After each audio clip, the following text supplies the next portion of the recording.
All right, what a symposium, huh? All right, how's everybody feeling? Responsible AI, safety, policy, and ethics is pretty exciting. Okay, my name is Scot. I was in policy communications at Google. I'm now splitting my time among various artificial intelligence projects and organizations such as AILA. How about another hand for Todd and AILA for putting this on, amazing symposium. And let's keep it going for Senator Padilla and X's amazing keynote, and this the first panel, Nikki, Michael, Ramsey, and Savannah, a fantastic panel. I always find these events incredibly valuable. I always learn so much. I'm very proud to be a part of this process and the community. And also a big thank you to LMU for hosting for the AILA Responsible Symposium 2023. Okay, let's get things going.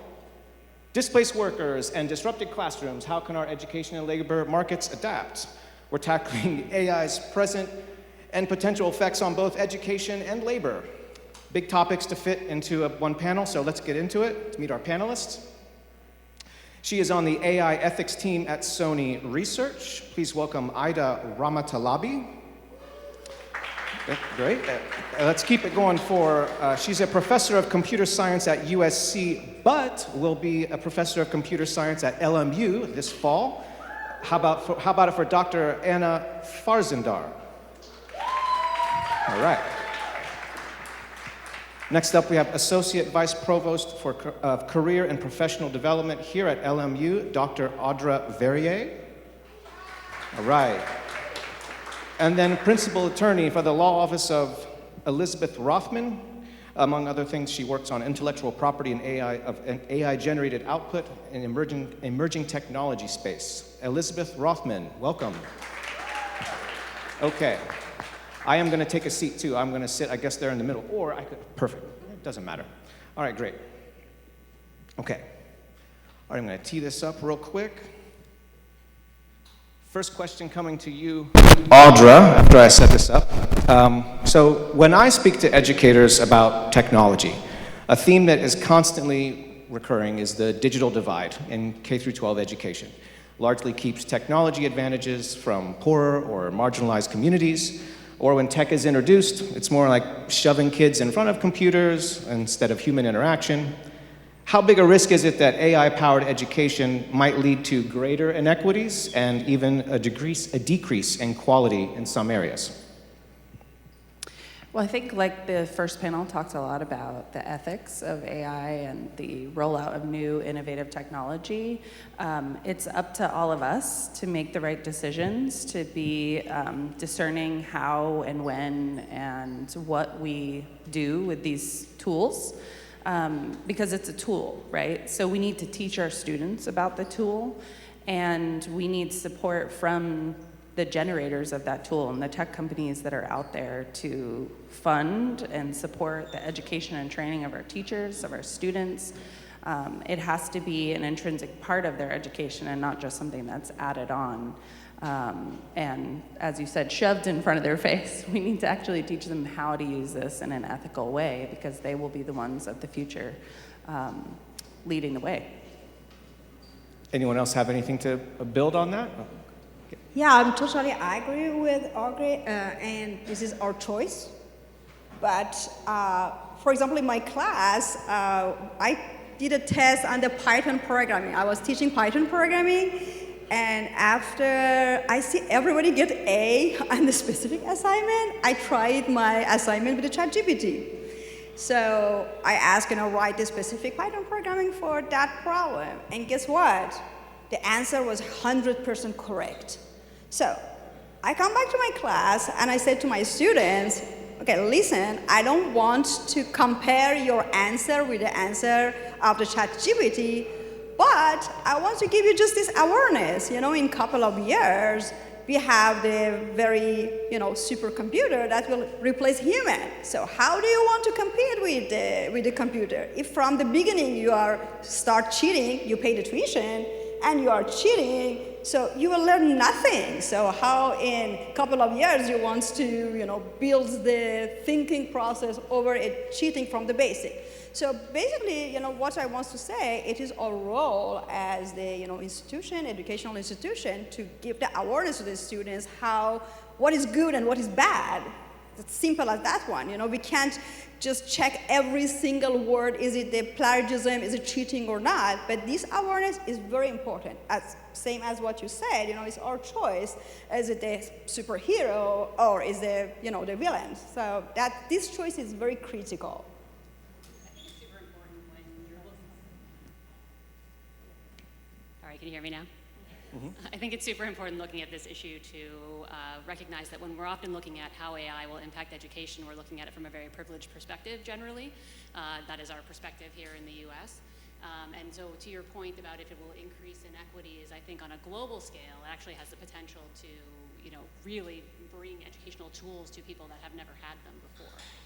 And bring even, where there's questions about how high quality the tutoring would be with an AI tutor right now or teacher, but the question of inequities, I think, has to be looked at through the lens of the problem that you're trying to solve, right? And so in the US, it's possible that kids would be put in front of computers and then they won't have teachers and they won't have that one-on-one attention. But in other parts of the world and in some parts of the US where there aren't the resources and accessibility of teachers in that way, it could actually really dramatically improve access to education for a lot of people. That's a good point that in different parts of the world, these things are viewed different ways. This is a little bit of a tangent, but as far as Mid-Journey and tools for intellectual property going into the models, but there might be a kid in another country somewhere who wasn't able to realize their vision and they start to do prompts, and so it can be from a different lens. I do want to address, it's been talked about a couple times tonight, the inaccuracies with generative AI or hallucinations.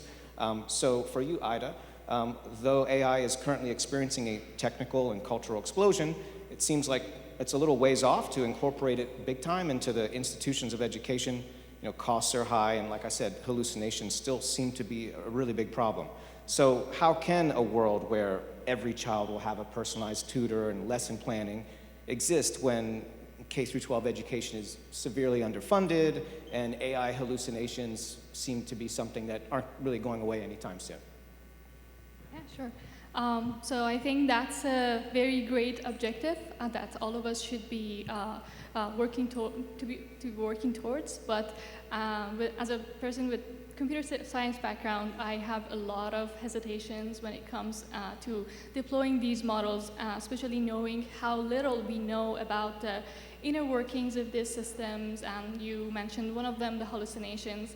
One thing about hallucination, part of it is by design. We wanted to design a system that learns and generates from past data and doesn't just repeat what it has seen. It's not a database. It is learning and it's creating new content. But of course, there's also another part of it that we see in areas where the training data fed into these systems has been limited. They tend to hallucinate more. So part of it is by design, part of it is a flaw, and we have to understand the differences. And when it comes to education, which is a very high stakes setting and a very socially sensitive setting, I would say, we have different grades, different needs, and it's very important to fine-tune the systems to be able to do that for the very specific needs of the students that we are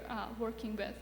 And there's also another aspect that was mentioned before, which is the digital literacy of both teachers and students who are working with these to develop basic knowledge, at least, on the risks and the pitfalls of these models when they fail, and not just try and trust them. Because there is also research in human-computer interaction fields that point to over-reliance of humans when they're interacting with AI systems. They tend to sometimes take their decisions over their own, even when the AI system is strong.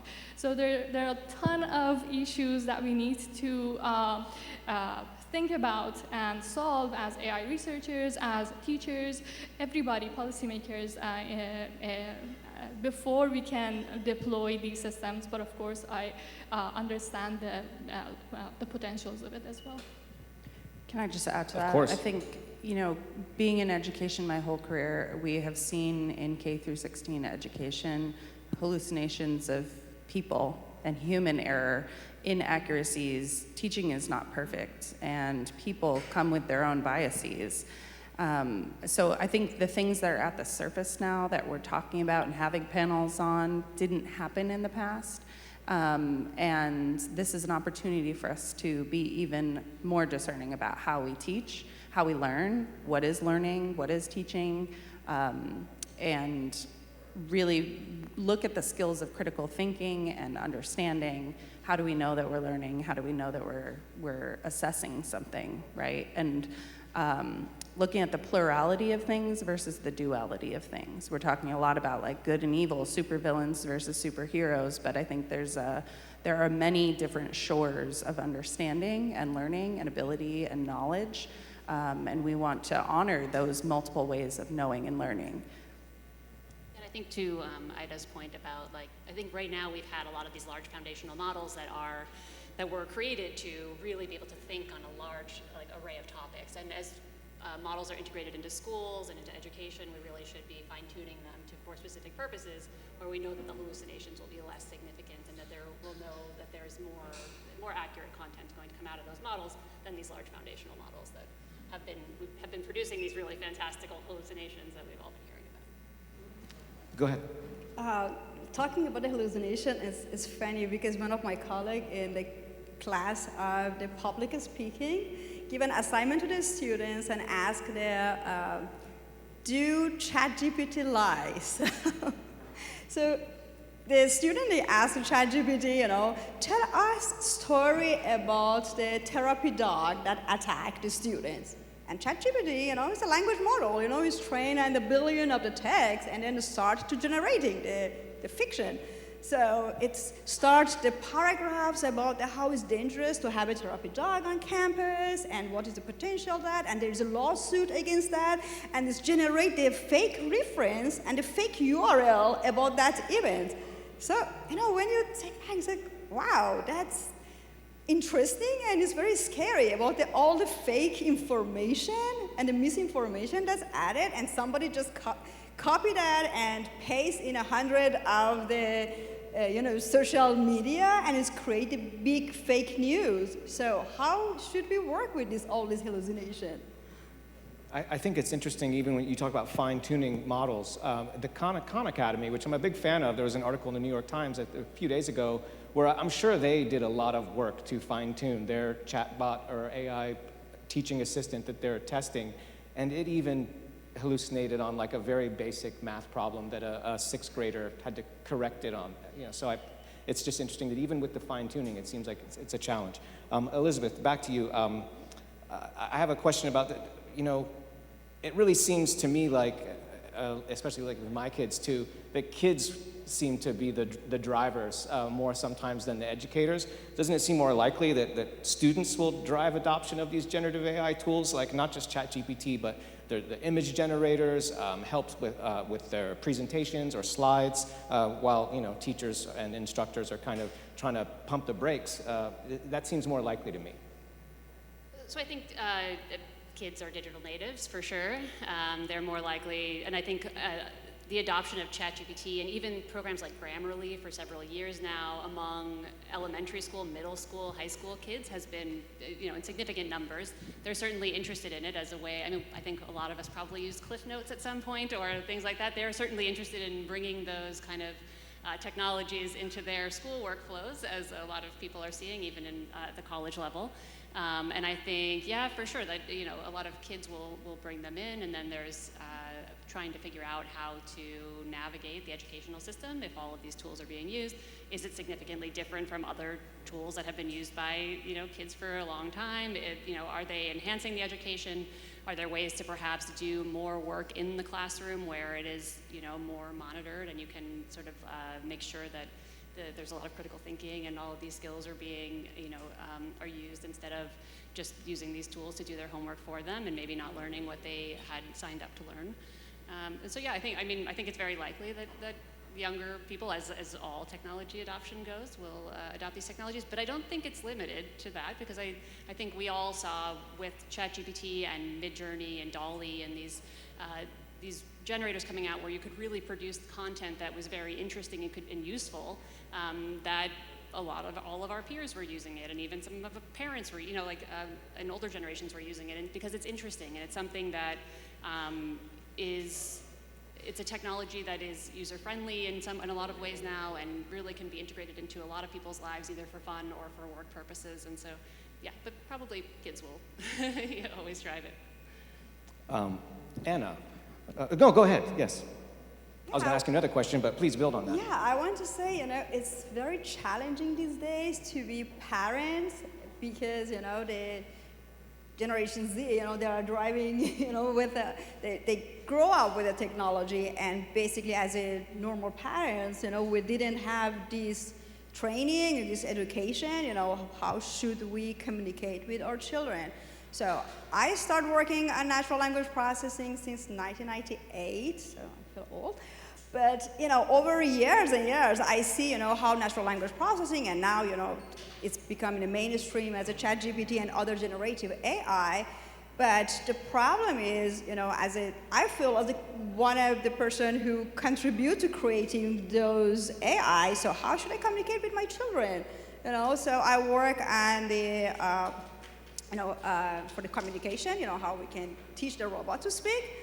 But now when I want to call my daughter, the dinner is ready, I should say, hey Siri, tell my daughter dinner is ready. So Siri will tell her dinner is ready. And she said, okay, I will join you in 5 minutes because I'm playing the social game. So Siri come back to me and says, okay, in 5 minutes.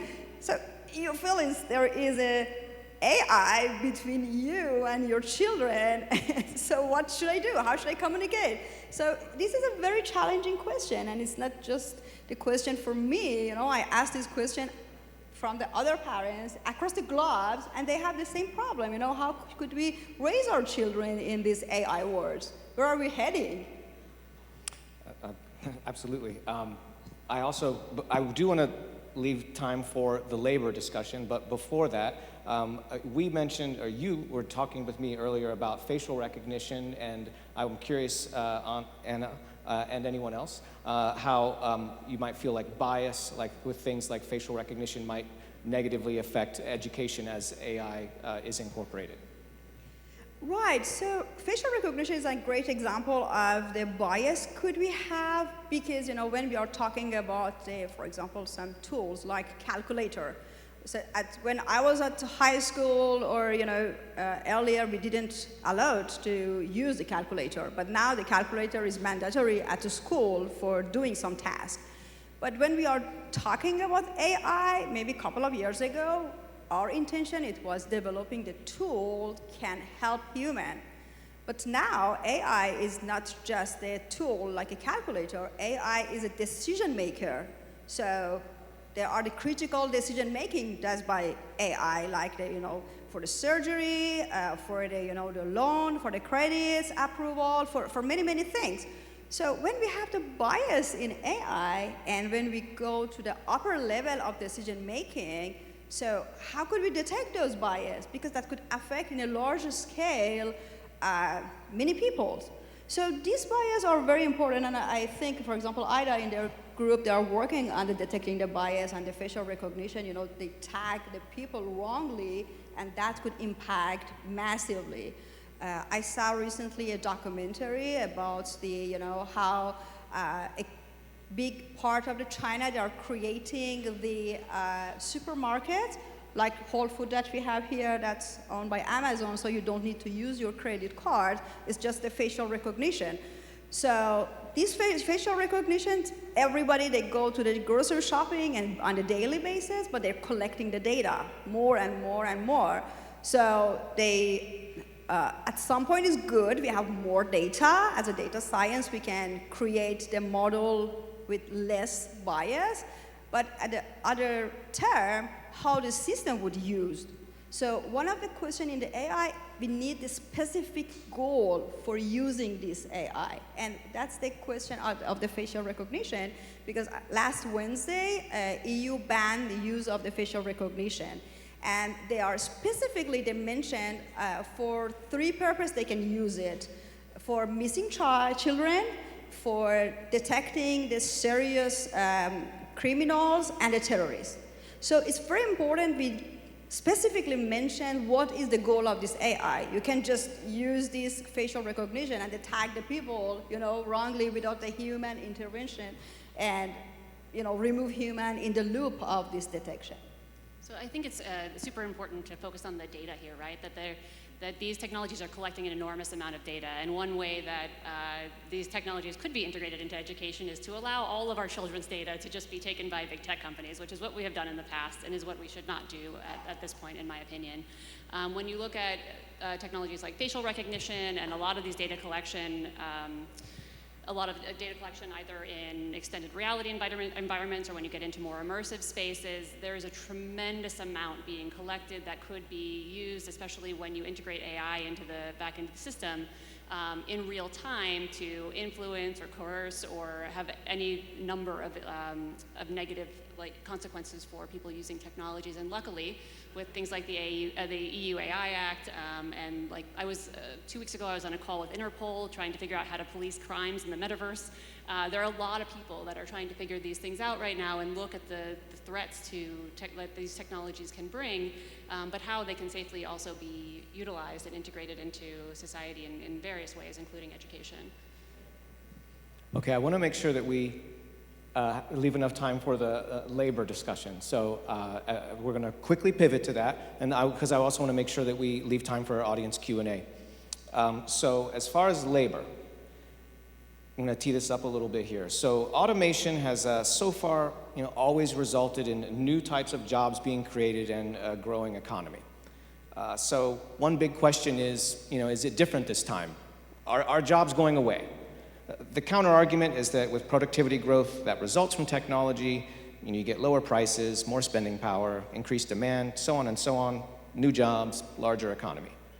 However, it's also true that over the past several decades, while this has been happening, that wage growth hasn't really come close to keeping up with inflation, especially with college tuition, healthcare, real estate. So my other question is, even if jobs aren't going away, maybe not, how can we prevent AI from accelerating this transfer of wealth to the smaller elite? So I'll start with you, Audra. You can answer some of it, part of it, and then I'd love everyone's thoughts.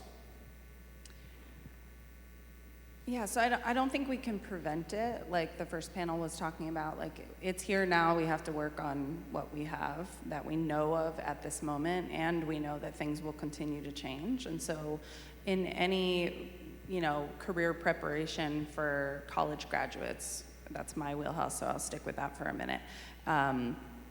We know that we're always preparing them for jobs that don't exist right now. And we need to continue to develop those skills and the ability to understand how you pivot in your career. And that, for example, I was just talking with someone today who's in AI, and he started out as a teacher. He might be here, Joel, somewhere. Haven't met you yet. And, there's people that are career changers all the time, and there are jobs that disappear, and there are jobs that are created. So I think it's going to be a shift and a transformation. Early ideas about how that will end up, I don't know that we have enough information to actually really pinpoint how many jobs are we going to gain and how many jobs are we going to lose. But what I know is that people need to diversify their skill sets. We need to think in more interdisciplinary ways, the same way we need to look at AI from the village perspective. We need historians and linguists and psychologists at the same table with technologists and engineers, people who are making these things and creating them. That's how we're going to move past the DEI challenges, the social justice challenges, how we can continue to overcome bias and racism, and how it presents itself in the technological world. So I think people need to continue to expand what they think about how they're preparing themselves for their career, on an ongoing basis, right? We're no longer in a world where somebody just gets trained and does a job for the next 50 years. So the same way that these things are developing quickly, we need to develop ourselves and our skills on an ongoing, continuous basis. Anyone? Go ahead.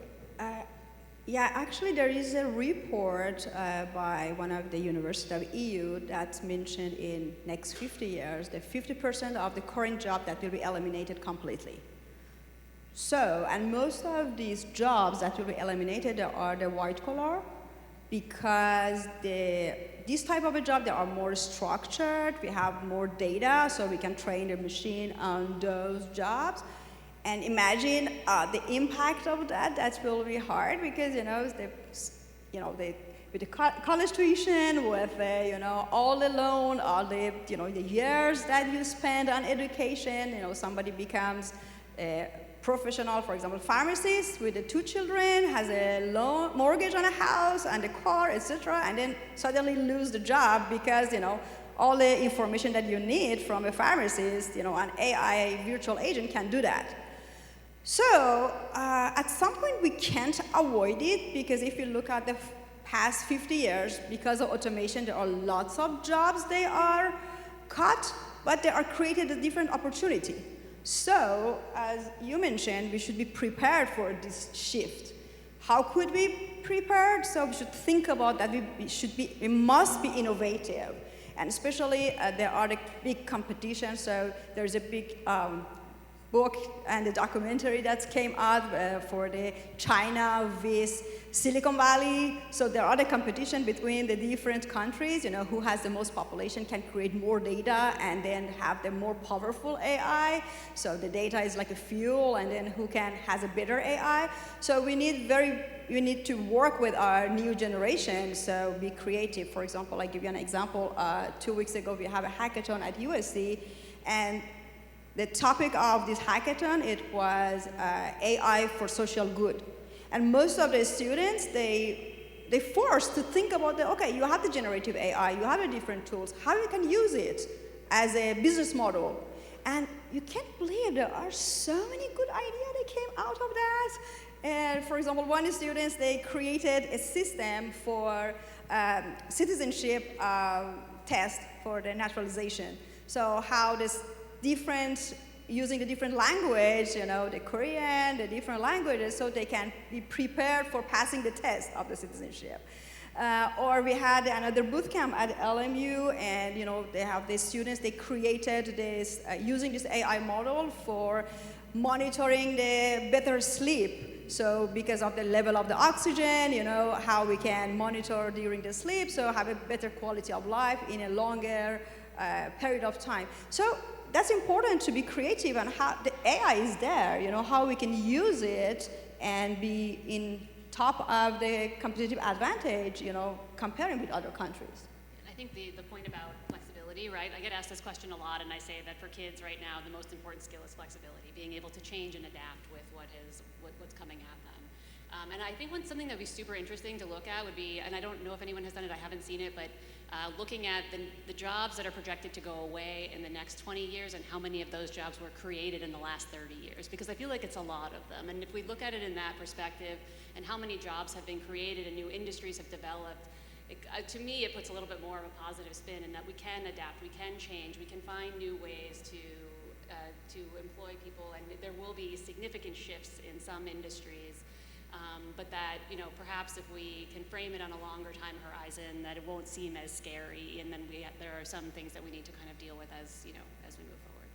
I think one thing, though, I think it was a World Economic Report talked about the jobs that will go away are some of the lower to mid-level jobs that are administrative. And so that's going to also require us to provide a variety of different types of education and training for a variety and different types of people.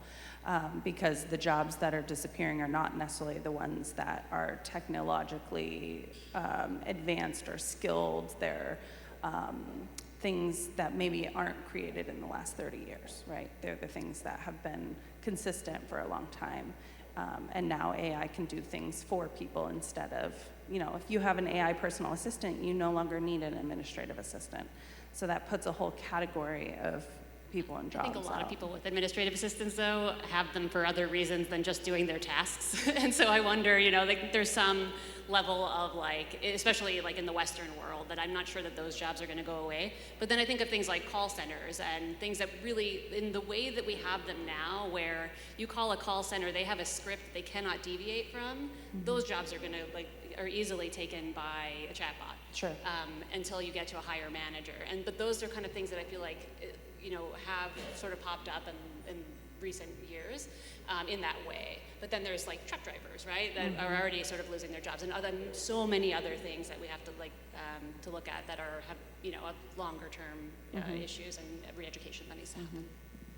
It's interesting that you guys mentioned different types of jobs and jobs that no longer exist. I think the Goldman Sachs jobs report mentioned another study where something like 60% of the jobs that existed in 1943 don't exist anymore, and so, but the economy is larger with different jobs. And you did mention transitions, and Aida, I'd like to get you in here. I have a question for you. As workers are displaced, and we know that's going to happen, is there a risk that we'll see a shift away from these salaried jobs with benefits like healthcare to more of like the gig economy, Uber drivers, TaskRabbit, and then sort of pushing people down the class ladder as this happens, as they don't have these benefits? Yeah, I think so, certainly. As with any change, some subpopulations are affected adversely, and some subpopulations are benefiting from it. And we are already seeing these. There are already new jobs being created. They don't necessarily require highly technical backgrounds. So there are new opportunities coming out, but it's important to, as you all said, to adapt. And it's not only on the individual's part to adapt. Employees, government, policymakers should all help soften the blow of in the job market by providing different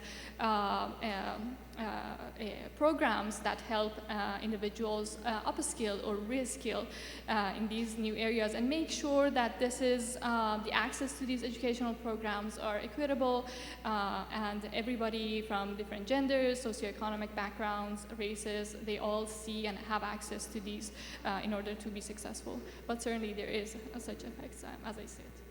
And a lot of those disruptions are things that could be solved by AI, I think.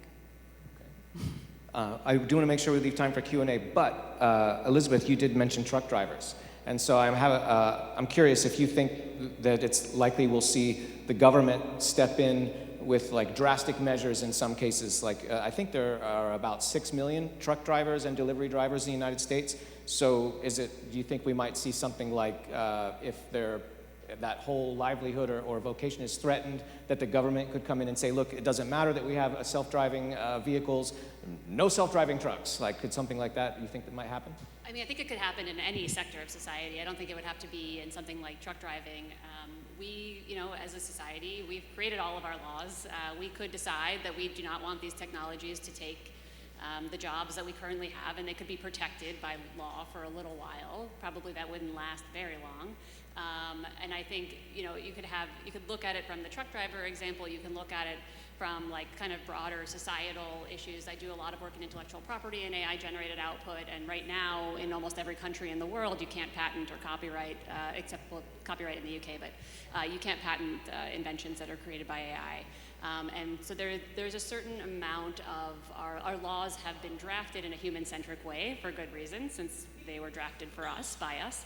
And there could certainly be regulatory measures that come in that can, say, for this amount of time, we're not going to allow like autonomous truck driving. Perhaps that's for safety. Perhaps it's for protecting human jobs.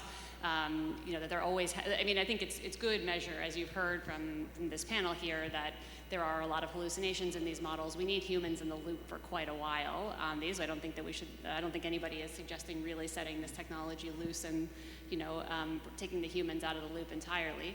But it's certainly possible that we could regulate in that way and say that these technologies can't be used for these purposes because specifically we want to protect human jobs. I just don't know how. Like the hindsight on that will probably be that didn't last very long and didn't work very well, because if the technology is there, companies and people are going to figure out how to use it to benefit everybody. Okay. I would like to leave a lot of time for Q&A. So do we have a microphone? Hey, Todd, all right. We can go here and then there and then there. All right, fantastic. Oh yeah, sure, you can take mine.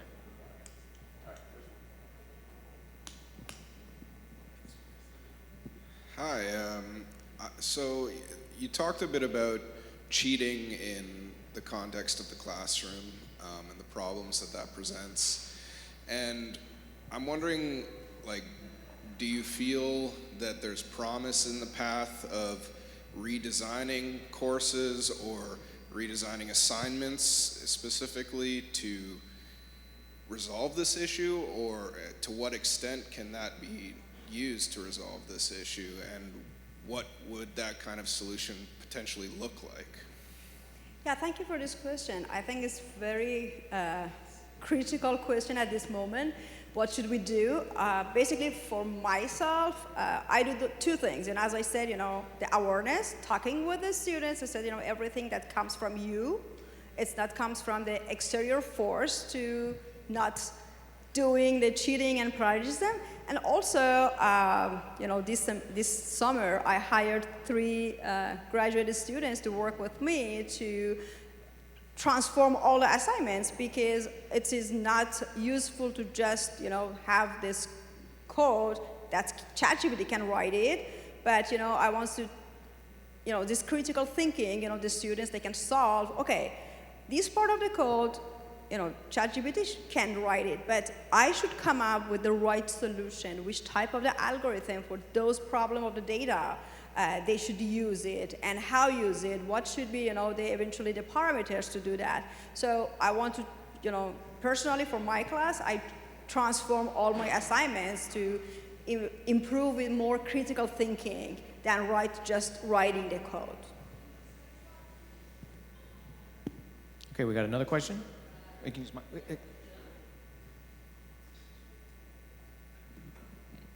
Hi, yes, I guess this is specifically for Dr. Audra, but I'd like to hear all of your opinions about how the role of unions may mitigate the disruption in the labor markets. Do you think that unions will help adapt, or will it be a barrier into what we're going through or going to come up upon?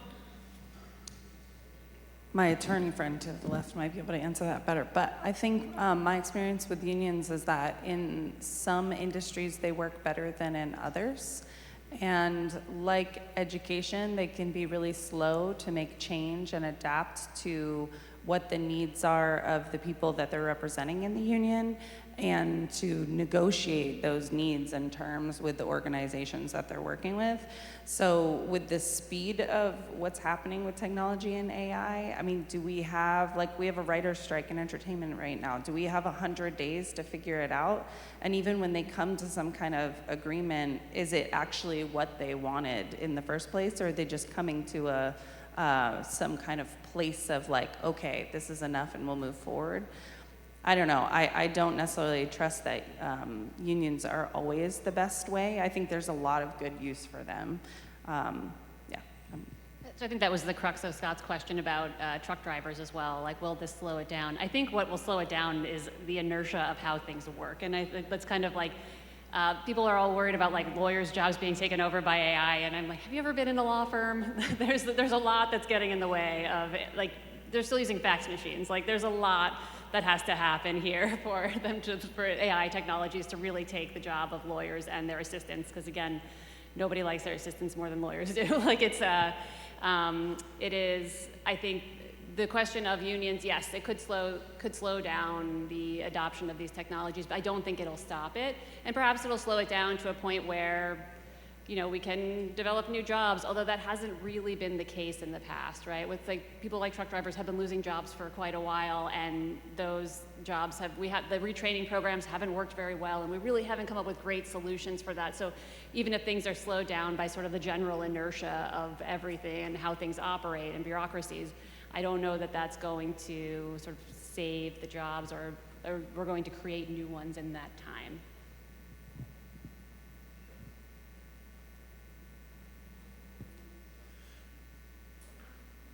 So I like the sentiment that as whenever society creates new technologies that are labor saving, we eliminate some jobs, but new ones are created. But I wonder if this time is going to be different because fewer people will be able to use AI effectively to have more economic productivity. You guys have a difficult problem in education where, like you said, you're trying to anticipate the jobs that are going to be needed 30 years from the time that you're educating the child. What kinds of education programs do you think would help prepare kids to use AI effectively to generate economic productivity? How do you plan for that? How do you teach for using AI effectively? As I mentioned, that is, if, for example, the hackathon or this type of the boot camp is really effective to, push the student use the AI and in a responsible way. So how they are the business model they can create using that. For example, I'll give you an example. I did my Ph.D. thesis in 2004, and the topic it was automatic summarization and the legal text. So at that time, the lawyers and we work with I was in Canada and the Federal Court of Canada and the different courts, we work with them. So they publish a big number of the decisions, and there were no tools to analyze it. So I was creating with my PhD thesis, we're using the natural language processing. Is it possible to go over those documents and make it the comprehensive summary of that? Because we are living in a country that there is no written law. Everything is based on the proceeding. That means when a judge have a new judgment, this judgment is become law for upcoming.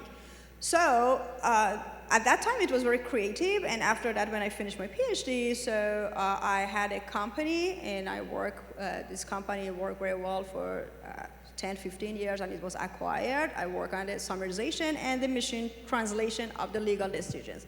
So, but now, I see, there are several AI tools that can do the summarization. For example, if you are working on a specific research paper, you can ask the AI, they collect the different information for you, make the summarization. Or, for example, another use case that we work on it was a patent. So there are so many patents, and then when you have the specific topic, how you can make sure in the different languages, those patterns, those things, they are not violating your pattern. So there are 100 ways to think about how AI can help. So for example, as I said, the example of my company in 2004, it was ahead of everything, at that time. But, that is still, the innovation is still going. So it's very important, to still creative and use these tools in using the awareness of what we are doing, what is the specific goal for that. I think in addition to those sort of immersive learning environments like a boot camp, it has to be something that is integrated in a scaffolded approach, right? So the same way that we saw how computing came into schools, originally it was just a class that you might opt into. Then it was a class everybody had to take. Then there were computers in the library and everybody could use them. And now every student has a computer available and accessible to them in most situations, in most cases. So word processing became something that we all do all the time. So AI is not just something that's going to be learned in schools of science or technology. It's going to also be things that students in liberal arts need to learn. That all of us need to be able to engage and use as a tool in a variety of different ways. So I think it's going to take quite an effort to do that, but one way to teach how to do that is to use it in the classroom. And I think you mentioned Khan Academy, Scott. I think that they're on the forefront of thinking about how we're going to use it in education, both training teachers and training students how to use it through this sort of personalized tutoring idea. And so you're going to gain the skills by learning some other topic or content, but you're using it all the time, sort of right there at your fingertips.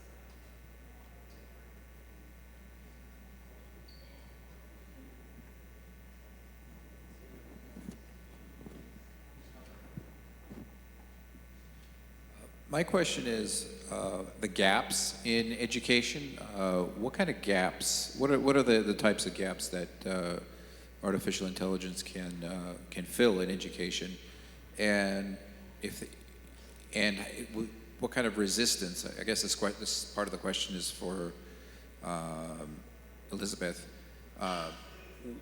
What kind of backlash would that provide if that was the case? If artificial intelligence is filling gaps in education? Well, so I mean, that question could go a lot of different directions. I think that we're already filling some gaps in education with a lot of online content right now. You can go online now and learn almost anything that you want, right? In a formal class that's probably almost free. And so then when you bring AI into the situation, there might be more personalized environments, but I think that we're kind of, if we're filling, so in the classroom, that's these guys, they can get to that. But for me, for people that, if you want to learn something, I think you can do it right now. I think there's very few things, and I think things like ChatGPT and these generative AI models that are, recently more available to all of us can help to learn things in different ways, so they can be phrased in different ways. You can use it as sort of like a coach or assistant to manipulate content in a way that your personal learning style may be able to adapt to a little bit better than what we all were sort of fed in textbooks before, but may not have been adapted to you very well. And I use those technologies in that way. Sometimes if I don't understand something, I will ask it to tell me in several different ways, and then then I will be able to understand a complex concept faster than I would have before. And so I think that there are a lot of ways that you can fill gaps in education. I think generally the internet and then immersive content as well will fill gaps in education, and that's not all AI based. That's just kind of reimagining how we educate, and for adults and for kids, and using the tools and technologies. And I don't know that it's really AI specific for me in that answer, but there certainly are integrations, I guess, with generative content where you'll be able to adapt to people's learning styles.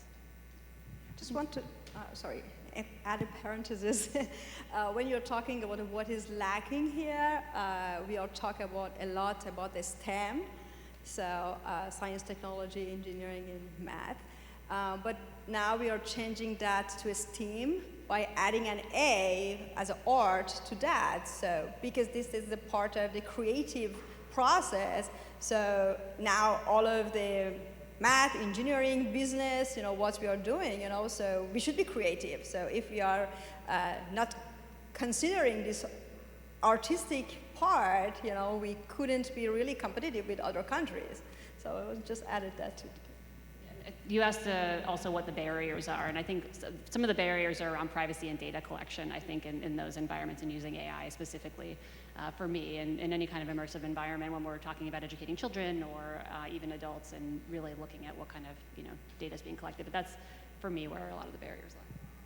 I think part of the opportunity and the resistance that's going to happen is that there aren't enough teachers to go around to fill the classrooms, and so there will be this idea of okay, how do we use AI and these tutors and the personalized computing approach to fill that gap, and yet we need teachers in the classroom. We need human connection and interaction and community around learners to teach things like resourcefulness and resilience, and how to use a tool as a research and inquiry tool, and not just something that's going to replace anything that they would be able to do on their own, that it complements what they will know and understand, and that they can still be creative creators of knowledge and culture. So I had a question about intellectual property and AI. So I've been playing around with Midjourney a lot, and it's a lot of fun to use to generate pictures from text. And there are some styles of artwork you can use by using specific prompts, particularly the starry night type of texture, painting texture. I'm sure most of you understand that famous picture. You could make other pictures look like that. And what I'm trying to say is some artists have created material to look a certain way. And you could just go on these apps and use a prompt to kind of, use that particular artistic art style. And I guess my question is there like any compensation pathway for these artists that have their art been repurposed by these AI machines? Because people are using Midjourney to profit from the images they generate, and Midjourney is using, is riding off the backs of artists that are not being compensated. And I'm wondering if there's any pathway to compensate these artists that largely built these apps like Midjourney. So I mean, I'll field that from the intellectual property standpoint. There are a number of lawsuits going on right now about inputs into training generative AI models and whether or not, I mean, style in general is not protectable, but if you're actually using the art for to train the models, then there's a lot of question right now, and there's around the world there are consultations going on at intellectual property offices around text and data mining, which is what it's called when you basically mine the internet for images and other art, and that's where all these artists' images are coming from, was that they were largely in databases. There's a lawsuit against Stability AI and several other companies right now that because they were using Getty images to train Stable Diffusion, and when the output of some of the output had actually like nearly a perfect Getty Images logo on it. So there's a lot of litigation and conversation going on around exactly that right now.